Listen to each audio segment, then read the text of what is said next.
시간이 되었습니다. 다 같이 사도신경으로 신앙 고백하며 2022년 5월 26일 목요일 새벽 기도에 함께 시작하겠습니다. 나는 전능하신 아버지 하나님 천지의 창조주를 믿습니다. 나는 그의 유일하신 아들 우리 주 예수 그리스도를 믿습니다.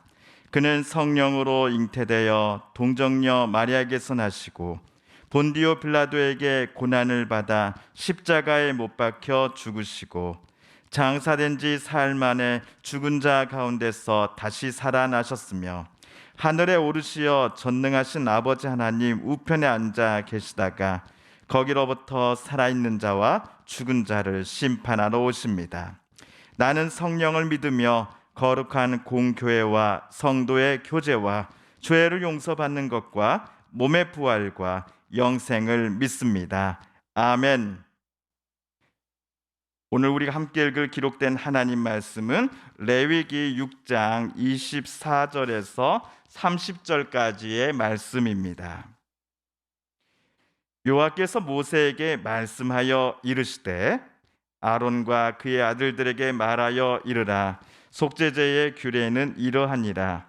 속죄제 제물은 지극히 거룩하니 여호와 앞 번제물을 잡는 곳에서 그 속죄제 제물을 잡을 것이요 죄를 위하여 제사 드리는 제사장이 그것을 먹되 곧 회막들 거룩한 곳에서 먹을 것이며 그 고기에 접촉하는 모든 자는 거룩할 것이며 그 피가 어떤 옷에든지 묻었으면 묻은 그것을 거룩한 곳에서 빨 것이요 그 고기를 토기에 삶았으면 그 그릇을 깨뜨릴 것이요 유기에 삶았으면 그 그릇을 닦고 물에 씻을 것이며 제사장인 남자는 모두 그것을 먹을지니 그것은 지극히 거룩하니라. 그러나 피를 가지고 회막에 들어가 성소에서 속죄하게 한 속죄제 제물의 고기는 먹지 못할지니 불사를 지니라.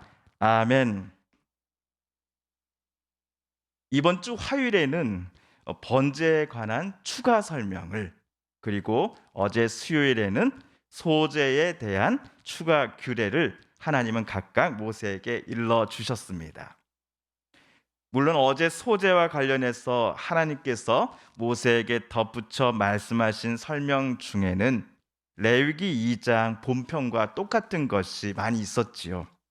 예를 들어 레위기 2장과 그리고 어제 읽은 6장 모두에서 아론과 그의 후손들은 소제물로 바쳐지고 남은 곡식들이 있었지 않습니까? 그 곡식들은 먹을 수 있다.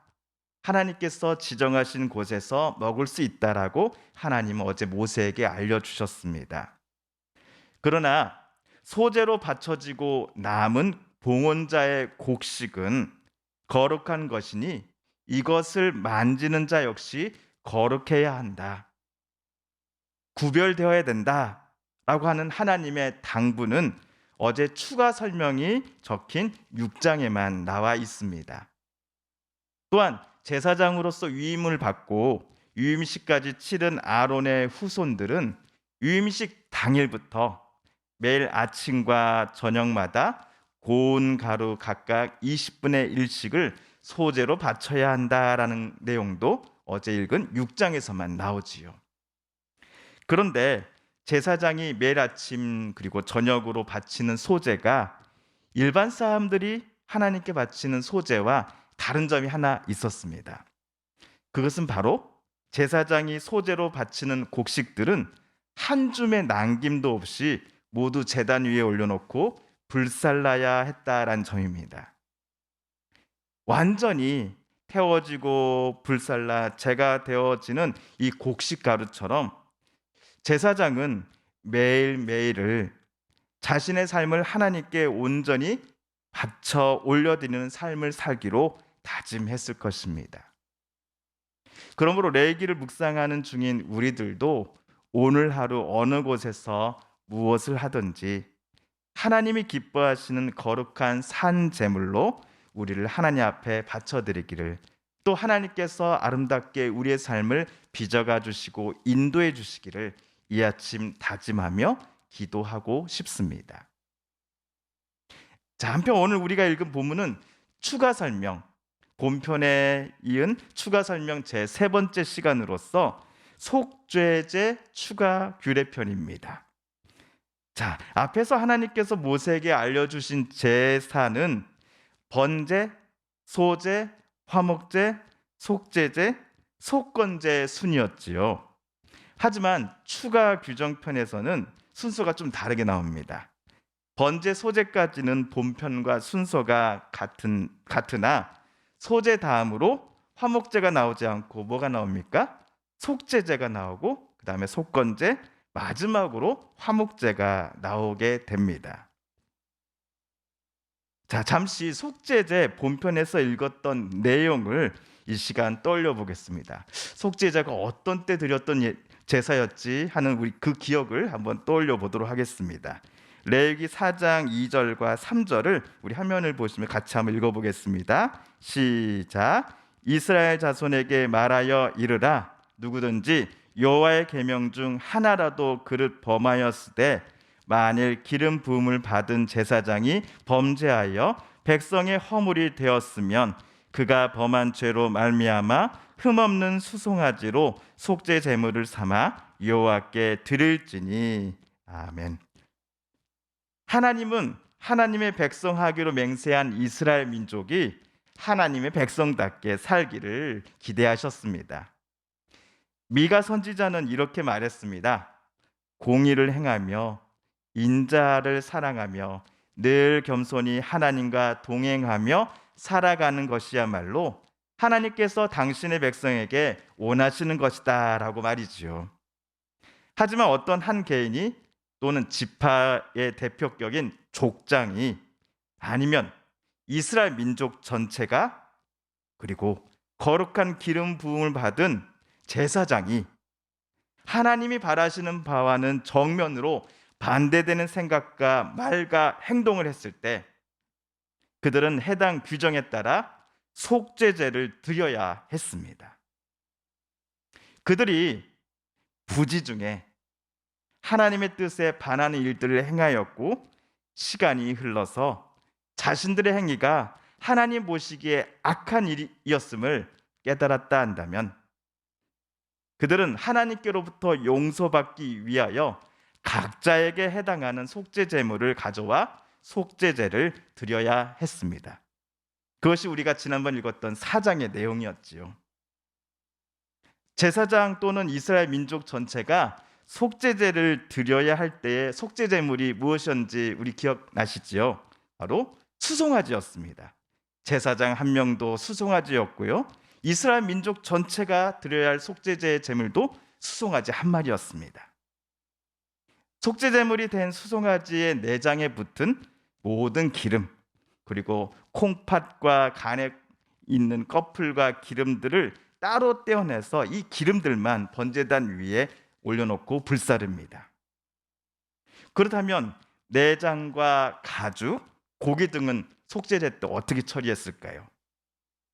소제의 경우 남은 것들은 제사장들의 몫으로 하나님께서 허락을 해주셨습니다.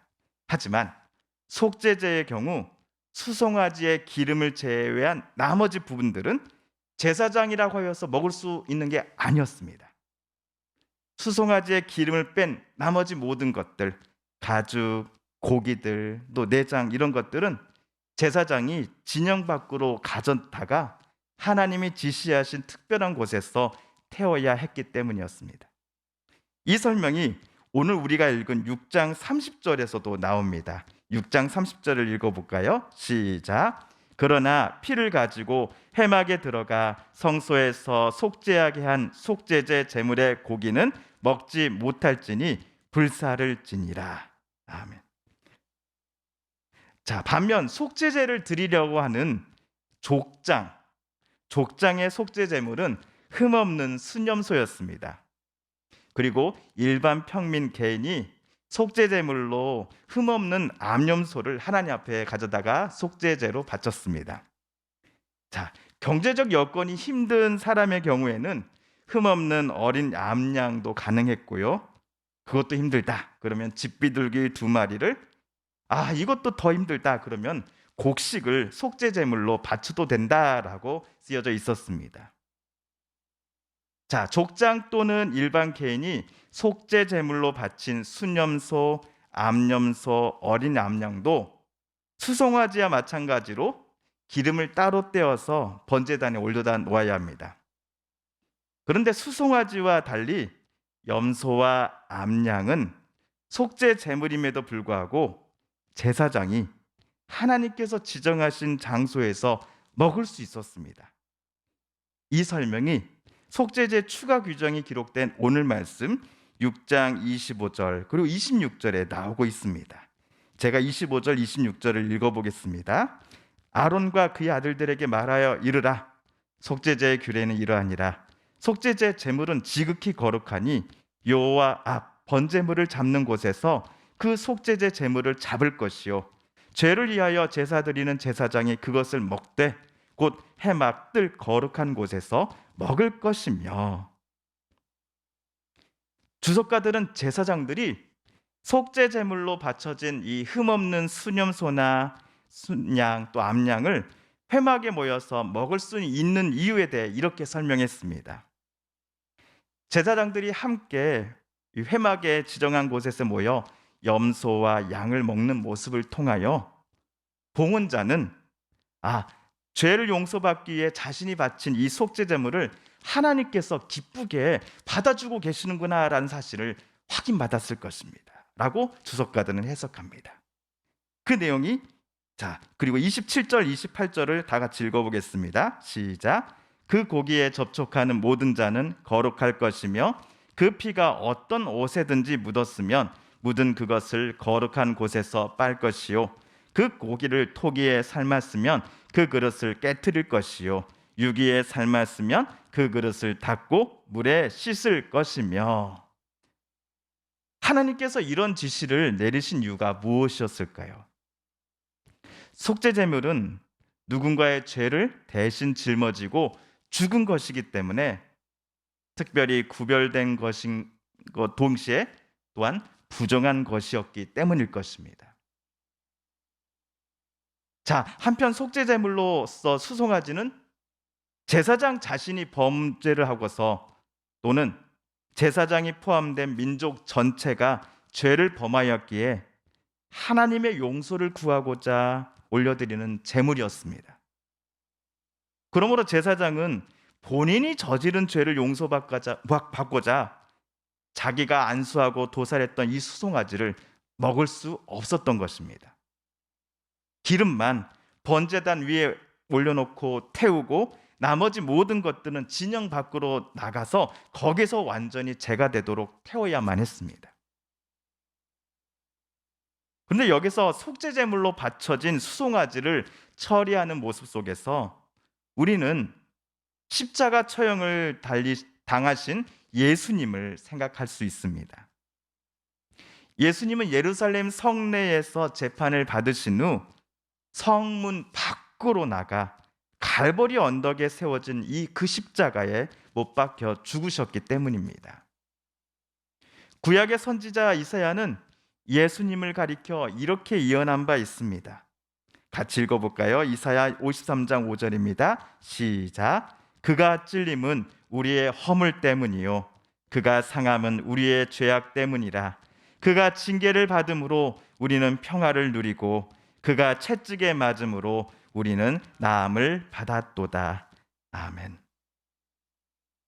예수님은 온 세상 모든 사람의 죄를 대신 짊어지시고자 친히 속죄 제물이 되셨습니다. 그러므로 이 아침 우리 친히 속죄 제물 되고자 달리신 이 예수님의 십자가를 바라보십시다. 이 아침 자기의 생명을 모두 바쳐서 세상에게 또한 저와 여러분에게 새로운 생명을 참된 생명을 주시고자 친히 십자가에 달리신 예수님을 우리 모두 깊이 생각하며 주님의 은혜와 사랑이 우리의 삶을 다시 가득 채워서 주님의 은혜가 우리의 삶을 가득 채워주시고 오늘 또 우리 주님 닮아가는 하루의 삶, 주님의 마음을 기쁘게 해드리는 삶 되게 해달라고 이 아침 오늘 말씀을 붙잡고 함께 기도드리시지 않으시겠습니까? 주님께서 가르쳐 주신 기도로 오늘 새벽 기도에 모두 마치겠습니다. 하늘에 계신 우리 아버지, 아버지의 이름을 거룩하게 하시며 아버지의 나라가 오게 하시며 아버지의 뜻이 하늘에서와 같이 땅에서도 이루어지게 하소서. 오늘 우리에게 일용할 양식을 주시고 우리가 우리에게 잘못한 사람을 용서하여 준 것 같이 우리 죄를 용서하여 주시고 우리를 시험에 빠지지 않게 하시고 악에서 구하소서. 나라와 권능과 영광이 영원히 될 것입니다. 아멘. 사랑하는 성도 여러분, 성삼위 하나님께서 레기 말씀을 읽고 묵상하는 오늘 우리들의 마음을 열어주시고 말씀 속에 새겨진 하나님의 음성과 뜻을 깨닫게 해주시니 우리가 깨닫고 다짐한 바대로 살아가게 해달라고 이 시간 오늘 우리가 함께 읽은 말씀을 붙잡고 기도드리길 원합니다. 사랑하는 성도님들과 가족들 중에 하나님의 고쳐주심 또 일으켜 세워주심을 놓고 간절히 기도하는 분들이 계십니다. 하나님 고쳐주소서, 하나님 치료하여 주소서, 하나님 일으켜 세워주소서. 코로나19로 고통받고 힘들었던 이들이 어서 속히 회복되게 하여 주소서. 경제적으로 또 여러 가지 일들로 앞날에 대한 희망을 잃어버린 이들이 다시금 미래에 대한 소망을 품게 하여 주소서. 우크라이나의 전쟁이 하루빨리 끝나게 하여 주소서. 평화를 허락하여 주소서. 마지막으로 우리가 가지고 나온 간절한 기도 제목 하나님께 아뢰며 하나님의 은혜의 보좌 앞으로 더 가까이 나아가겠습니다.